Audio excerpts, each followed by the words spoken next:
कौन से ऐसे फूड्स हैं नैरा पर जो बालों के लिए बहुत इंपॉर्टेंट होते हैं? हाँ बाल जी। खाने कौन से ऐसे तेल है लगाने से बाल बेहतर हो जाते हैं या खाने से सल्फर एंड सिलिकॉन आपको पता है कि बालों के लिए जो वो बेहतरीन है।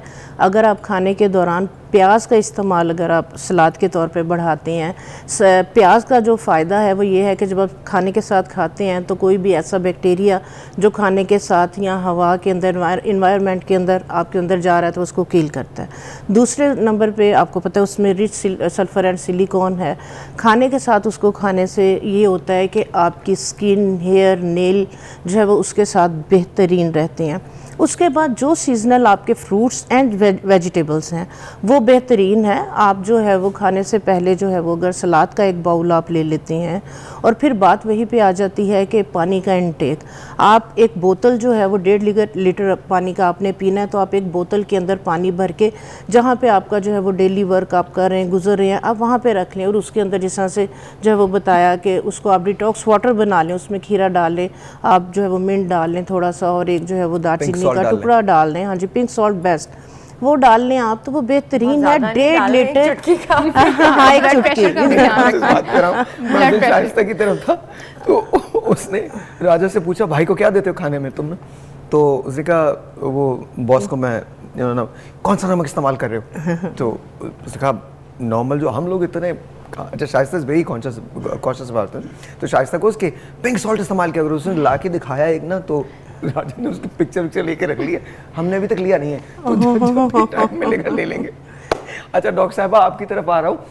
डॉक्टर साहब ये बताइए ग्लो का बड़ा चक्कर है, कह रहे हैं स्किन हेल्दी लगनी चाहिए और ग्लो भी आना चाहिए, तो कुछ ऐसे मैं ट्रीटमेंट की तरफ बाद में आऊँगा लेकिन पहले पूछना चाहता हूँ आपसे कुछ ऐसी चीज़ें हैं जिन्हें खाने से ग्लो आ जाता है चेहरे पे या स्किन बेहतर हो जाती है और थोड़ी सी एजिंग जो है वो कम होती है? जी बिल्कुल। अगर आप फाइबर डाइट रखें और विटामिन सी की चीज़ें जैसे लेमन हो गया, ऑरेंजेस हो गए, प्रोटीन्स, फिश हो गई, अगर आप ये चीज़ें खाएंगे तो आपकी स्किन पे बहुत हेल्दी ग्लो आएगा और एजिंग नहीं होगी। देखिए हम एजिंग के लिए मरीन कोलेजन यूज़ करते हैं, सप्लीमेंट्स भी देते हैं, तो इससे बेहतर है ना कि हम सप्लीमेंट्स की तरफ जाएं, उससे आप फिश खाना स्टार्ट कर दें। विटामिन सी एंड फ्रूट्स का इंटेक अच्छा रहे तो एंटीऑक्सीडेंट्स उसमें होते हैं, उससे स्किन ग्लो भी करती है और ब्राइटनिंग भी आती है। अच्छा कौन से फ्रूट्स हो सकते हैं डॉक्टर साहब जिनको आप रिकमेंड करती हैं कि सर्दियों के मौसम में जी सर्दियों के मौसम में सबसे बेस्ट तो अनार है। अनार में बहुत एंटीऑक्सीडेंट्स हैं, उससे आपकी स्किन पिंकिश होती है, स्किन बहुत ग्लो करती है, हीमोग्लोबिन लेवल बढ़ता है, आप गोरे भी नज़र आते हैं, खूबसूरत भी नज़र आते हैं। सर्दियों में ऑरेंजेस आते हैं, बेरीज हो गई, हर वक्त बेरीज मिल रही होती है। पीच है, पीच इज़ टू गुड, उससे आपका वेट भी लूज़ होता है, फैट कम होता है। जितना आपका वेट कम होगा उतनी आपकी स्किन हेल्दी और ग्लो करेगी। तो सर्दियों के सारे फ्रूट्स अच्छे हैं, अनार, पीच। अनार इस्तेमाल कर सकते हैं, पीच इस्तेमाल कर सकते हैं, ऑरेंजेस जी पील छिलके के साथ एप्पल खाएं, मतलब अच्छा हाँ अक्सर लोग छिलका उतार देते हैं। हाँ, बिल्कुल तो लेकिन छिलके के साथ खाएं, डू एटलीस्ट आप डेली खाएं, 1 मंथ भी खाएं तो आप बहुत डिफरेंस फील करते हैं। ये तो पर्सनल वो है यूज, कहते हैं an apple a day keeps the doctor away. Is that true? To a large extent yes, because it is a fruit, मतलब ऐसा फल है जिसमें बहुत ज़्यादा न्यूट्रिशन पैक्ड है। फाइबर भी मिलेगा आपको, जो है एसेंशियल आपके विटामिन्स मिलेंगे और स्किन में उसकी स्किन बहुत इंपॉर्टेंट होती है। मोस्टली लोग पसंद नहीं करते, वो समझते हैं कि ना ये बहुत ज़्यादा फाइबर हो जाता है, स्टमक लूज़ हो जाएगा, लेकिन वो एक्चुअली बहुत हेल्प करती है, तो हमें लेनी चाहिए। मैं तो अमरूद को भी कहती हूँ कि स्किन के साथ लें, पीचेस को भी जो है स्किन के साथ लें, स्ट्रॉबेरी आएगी आगे जो सीजन अच्छा, के गुआवा ना मुख्तलिफ मुल्कों में मुख्तलिफ होता है। मैंने जो थाईलैंड में गुआवा खाया वो बहुत डिफरेंट है, लिटरली इट्स जस्ट अमेजिंग। और जो उसके साथ वो मसाला देते हैं ना, थाईलैंड के तो फ्रूट्स ही फर्क है ना, फर्क है। अच्छा एक टेलीफोन कॉल है, let's see who this is online. अस्सलाम वालेकुम। वालेकुम सलाम सर, कासिम बात कर रहा हूं रावलपिंडी एरिया से। कैसे हैं सर कासिम भाई? ठीक हैं, शुक्र अल्हम्दुलिल्लाह। सर आप सुनाए?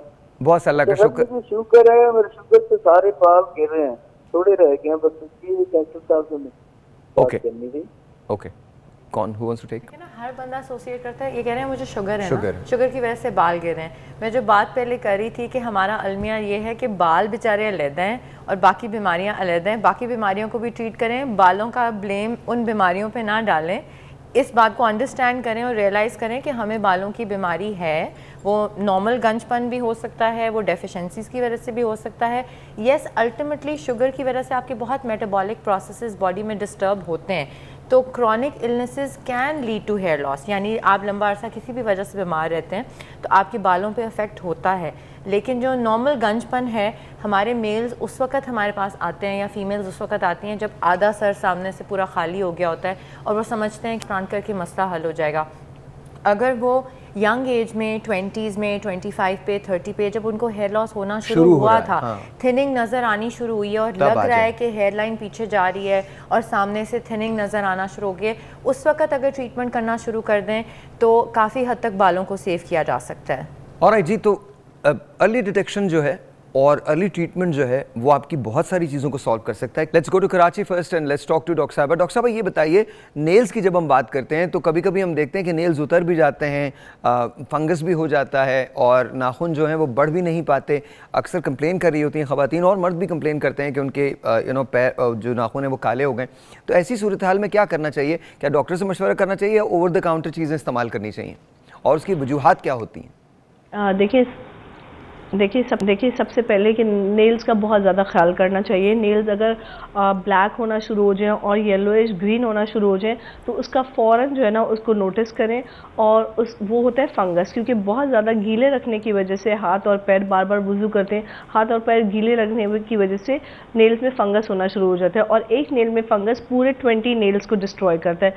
एक से वो इंटरनली सारे 20 नेल्स की तरफ जाता है और नेल्स वीक भी हो जाते हैं और फंगस ग्रो करता है। तो उसके लिए आप डॉक्टर के पास जाएं, ओवर द काउंटर मेडिसिन बिल्कुल ना लें, हाथों को अच्छी सफाई सुथराई का ख्याल रखें, खुश्क रखें और एंटी फंगल कैप्सूल्स का कोर्स आता है, that is a long course, 8 to 10 weeks का कोर्स आता है, वो करें। और एक ड्रॉप्स आते हैं एंटी फंगल ड्रॉप्स, वो नेल बेड में डालें।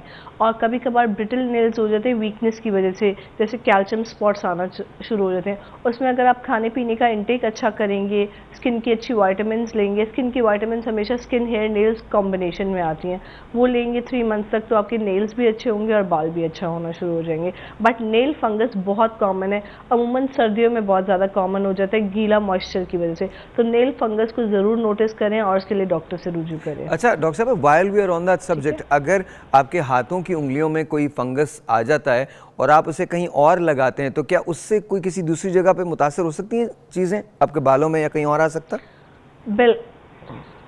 बिल्कुल, देखिए फंगस जो है ना वो कंटेजियस होता है। आप एक जगह अगर आपके फंगस का पैच है उसको आपने खारिज किया, दूसरी जगह लगाया, कपड़ों में लगाया, किसी को भी लगाया, तो वो दूसरी जगह स्प्रेड करेगा, क्योंकि वो आपके सबसे पहले आप उसको टच करते हैं तो वो आपके नेल्स में सारे फंगल स्पोर्स आ जाते हैं, तो वो पूरी बॉडी में स्प्रेड करता है। तो इसलिए जहाँ आपका फंगल पैच हो कोशिश करें कि आप उसको खारिज ना करें और टच ना करें। टच करके हमेशा हाथ धोएं क्योंकि वो स्प्रेड करता है।